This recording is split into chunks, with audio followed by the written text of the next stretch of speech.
సంఘంగా తీసుకోవాలి. అవునంటే ఎక్కడ చెప్పిన ఇట్లే తీసుకుంటారు కదా. పొలంను సంఘంగా తీసుకోవాలి. ఇంకా వృద్ధులు ఎంత తీసుకోవాలి? కానీ విశ్వాసరాలుగా తీసుకుందామా? ఎట్లా తీసుకుందాము?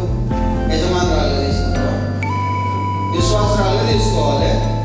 అంతేకాకుండా బోయాజుని ఎట్లా తీసుకోవాలంటే యజమానులుగా తీసుకోవాలి.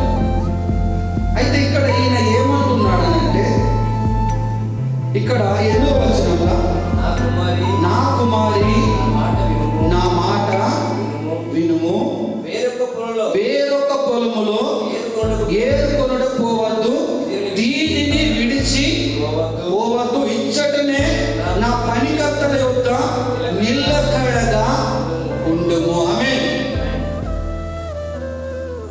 ఎక్కడైతే అంటే ఉంటారో అక్కడ నిలకడగా ఉండాలి. ఆమె హల్లెలూయా. యజమానుని ఏం చేయొద్దు? విడిచిపెట్టద్దు. సంఘాన్ని విడిచిపెట్టద్దు, యజమానుని విడిచిపెట్టద్దు. దీనికి అర్థమవుతుందా? ఇప్పుడు పొలం అనగా ఏమన్నా నేను? సంఘం. ఇక్కడ ఈ యొక్క విశ్వాసురాలు అతడు యజమానుడు ఏమని చెప్తున్నాడు అనంటే, దీన్ని విడిచిపోవద్దు, ఇక్కడనే ఏం చేయాలంటే నిలకడగా ఉండు. ఆమేన్.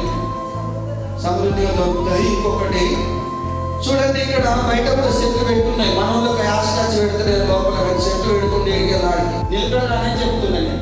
నిలకడ అనేదేమో భూమిలో పెట్టింది నిలకడ ఉంటుంది. రాజీ అవునంటే కాదంట. ఇది కుండీలో పెట్టింది బయట పెట్టచ్చు, మెట్ల మీద పెట్టచ్చు, లోపల కూడా పెట్టచ్చు. ఇది కానీ భూమిలో పెట్టింది ఎక్క అభివృద్ధి అవుతుందా? ఈ కుండీలో పెట్టింది ఎక్క అభివృద్ధి అవుతుందా? భూమిలో పెట్టింది. ఆమేన్. హల్లెలూయా. అందుకని ఇక్కడ విడిచిపోకు, ఇక్కడనే నిలకడగా ఉండు. ఆమేన్. అంటే విడిచిపోకు, ఇక్కడనే నిలకడగా ఉండంటే భూమిలో పెట్టింది విడిచిపోకు, భూమిలో పెట్టింది నిలకడగా ఉంటుంది. ఇలాంటి కుండీలో పెట్టింది ఇది ఎక్కడికైనా పోతుంది, ఎక్కడికైనా పోతుంది. కానీ దీనికి అభివృద్ధి అనేది ఉండదు. ఆమేన్. హల్లెలూయా. సామాన్యులు గట్టిగా సపోర్ట్ కొట్టాలి. అభివృద్ధి ఉండదు. కుండీలో పెట్టి దానికి అభివృద్ధి ఉండదు.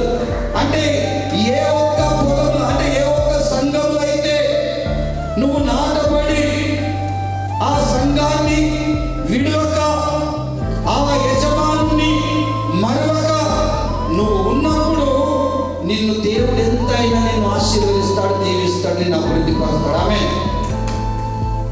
ఇక్కడ ఉన్నటువంటి మాట అదే. అందుకని ఎప్పుడైతే నువ్వు విడిచిపోతావని అనుకుంటావో, అంటే విడిచిపోతే నష్టము ఎవరికి, కష్టము ఎవరికి అని అంటే విడిచిపోయినటువంటి వారికే. అన్నట్టు కాదంట. చెప్పండి. ఇప్పుడు ఇదిగో ఆమె నీ చేతి కింద నీకు ఇష్టం వచ్చినట్టు ఏం చేయాలి? ఎవరు